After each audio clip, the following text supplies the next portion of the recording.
ও এখন ঝুড়ি ভাজা বিক্রি করছে। কে নেবে গো ঝুড়ি ভাজা? বলে দাও, বলে দাও তো ঝুড়ি ভাজা কে নেবে গো? ঝুড়ি ভাজাটা বলে দাও তো, একবার বলে দাও। আচ্ছা তুমি একবার কি কি থাম নেবে ঝুড়ি ভাজা? আচ্ছা তুমি একবার ওইটা বলে দাও তো, কে নেবে গো ঝুড়ি ভাজা? তুমি ওখানে বলো যে তুমি কেন রেডি হচ্ছ, বলো। আচ্ছা তুমি আগে বলো কোনটা নেবা, বলো কোনটা দেখছো, কি নেবা, কোনটা কোনটা? এই পাম্পারটা? আমরা এখন রেডি হচ্ছি, শপিং করতে যাবো। বলে দাও দেখতেই পাচ্ছ আমি এখানে জামা টামা পরে রেডি হয়েছি, অথচ আমার এখনো চুল টুল আঁচড়ানো বাকি রয়েছে, আর ছেলেকে এখন রেডি করাচ্ছি।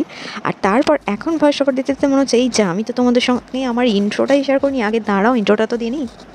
Hey everyone, this is Lipi and welcome back to my channel Lipi Life Story. আশা করি তোমরা সবাই খুব খুব ভালো আছো, আমিও খুব ভালো আছি। আজকে ভালো লাগার আরও একটা বিশেষ কারণ রয়েছে, যেটা নিয়েই আমার মূল ব্লগ আর কি। তার কারণ হচ্ছে আজকে আমি শপিং করতে যাবো। শপিংটা অন্য কিছু না, নিজের প্রয়োজনীয় কিছু জিনিস কেনা, তবুও তো মেয়েদের একটু কেনাকাটি করতে তো বেশ ভালোই লাগে, তো সেরকম আমার বেশ মন্দ লাগে না। তো খাওয়া দাওয়ার থেকেও যেন আমার কেনাকাটি করতে একটু বেশি ভালো লাগে। তো চলো বেশি বকবক না করে, তোমরা দেখতেই পেলে যে আমি রেডি হয়ে গেছি, এবার বেরোনো যাক। গাড়ির ডিকিতে গিয়েছিল হেলমেট,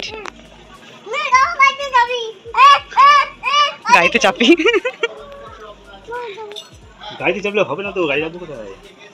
তো দেখতেই পাচ্ছ আমরা বেরিয়ে পড়েছি, রাস্তায় খুব একটা লোক ছিল না, অন্ধকার অন্ধকার, আর বাবা সারাক্ষণ মোবাইলে তো কথা বলেই যায়, এটা নতুন কিছু না। আর এইদিকে রাস্তাটাও দেখো কেমন শুনশান লাগছে, অথচ সন্ধেবেলায়। কেনাকাটি করার আগে এখানে একটা দোকানে এসেছিলাম একটু জেরক্স করতে। হাট বলছে হাট, এই লোহার গাড়ি না কি বলে ওইগুলো নেই না, ওই যেগুলো তোমার পেছন থেকে ব্যাক পুশ করে ছেড়ে দেয় এইগুলো?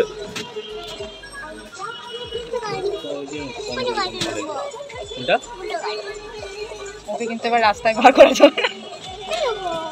এই চাকাগুলো খুব একটা এইগুলো কত করে দাম?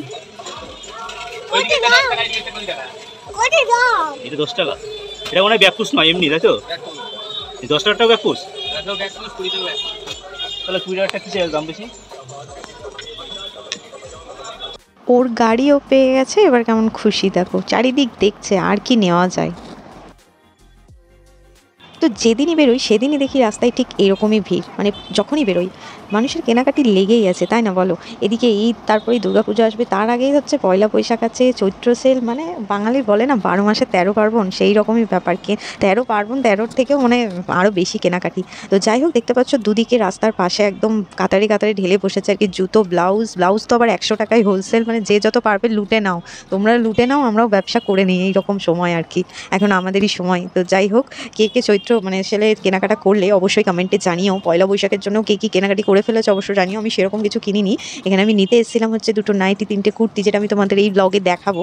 তার আগে শুধু দেখো কেমন ভিড় ভাট্টা, আর এখানে দেখছো জমায়েত করে একদম মানুষের একদম দাঁড়িয়ে পড়েছে, এটার হচ্ছে তার কারণ এখানে লাইন দিয়ে কুর্তি সাজানো ছিল, কুর্তি সেল হচ্ছে এখানে। তো আমি একটু দেখে নিলাম, ভিতরে ঢুকে আমি কোনো চান্স পাচ্ছি না, সব মানুষের দেখতে পাচ্ছ দাঁড়িয়ে একদম ভিড় করে রয়েছে। তো সাইড দিয়ে আমি চলে গেলাম, উপরে যাওয়ার জন্যই যাচ্ছিলাম, কিন্তু সাইডে দেখলাম যে ঝোলানো আছে কয়েকটা, তো এখানেও একটা দেখে নিই। তো পছন্দ করব কি আমি ডিজাইনই বুঝতে পারছি না, এত মানে গাদাই নমো করে সাজিয়ে রেখে দিয়েছে, আমি কোনো ডিজাইন কিচ্ছু বুঝতে পারছি না হাতামাতা। তো সেই কারণে এখানে দেখতে পাচ্ছ আমার হাত, এই যে কি দেখবো তুমি দেখো, কোনো ডিজাইন বোঝা যাচ্ছে, মানে কুর্তি সরছেই না, যদি বা একটু সরছে ওদিক থেকে আবার মানে রোল করে এমন ঘুরিয়ে দিচ্ছে, তোমার দেখাটা পাল্টে দিচ্ছে। তো যাই হোক, এখানে বেকার খামোখা আমি সময় নষ্ট না করে দেখতে পাচ্ছ উপরে চলে যাচ্ছি। আর আমার এই দিককার যারা নবদ্বীপের এইদিকে ব্লগ দেখছো বা আমার রিলেটিভরা, তারা বুঝতেই পারছো এটা তাজমহলের নতুন শোরুম। আর এখানে দেখছিলাম মানে সালোয়ারটা, এই সালোয়ারগুলো আমার এখন খুব পছন্দ হয়েছে, সুতির, প্লাস তুমি যদি দামিও আরও নাও 1600, 1300, 1200 এরকম দামেরও আছে, মানে যত উপরে নেবে তত উপরে। তো এই সালোয়ারগুলো বেশ আমার খুব ভালো লেগেছে, সেটা নেবো আমি, বাট এখন নিইনি, পরে নেব। আর এখান থেকে যেতে যেতেই যেটুকু ক্লিপ সেটুকুই, আর নিইনি, তার কারণ হচ্ছে ভেতরে ভিড় ছিল, সে কারণে আর ভেতরে কোনো ভিডিও ক্লিপ নেওয়া হয়নি, একবারে দেন বাড়ি এসে দেখা। তো রাস্তায় খুব ভিড়, তোমরা দেখতেই পেলে। তো আমি চলে এসেছি কেনাকাটি করতে। এই যে তাজমহল থেকে দুটো নাইটি নিয়েছি, দুটো কুর্তি নিয়েছি, দুটো না 3টে। তো চলো আগে দেখাতে যাক তোমার। এই হচ্ছে আমার নাইটি, এই যে দুটো, আর এখানে আছে 3টে কুর্তি, এই যে। তো কেমন হয়েছে অবশ্যই কমেন্টে জানিও। আজকের মতো এইটুকুই, দেখা হচ্ছে নেক্সট ভিডিওতে। ততক্ষণ পর্যন্ত ভালো থেকো, সুস্থ থেকো, আর ভিডিওটা ভালো লাগে অবশ্যই একটা লাইক কমেন্ট করার প্রত্যেকবার আমি বলুন। চ্যানেলটি নতুন হলে চ্যানেলটা অবশ্যই সাবস্ক্রাইব করে বেল আইকন প্রেস করে আমার পাশে থেকে টাটা বাই।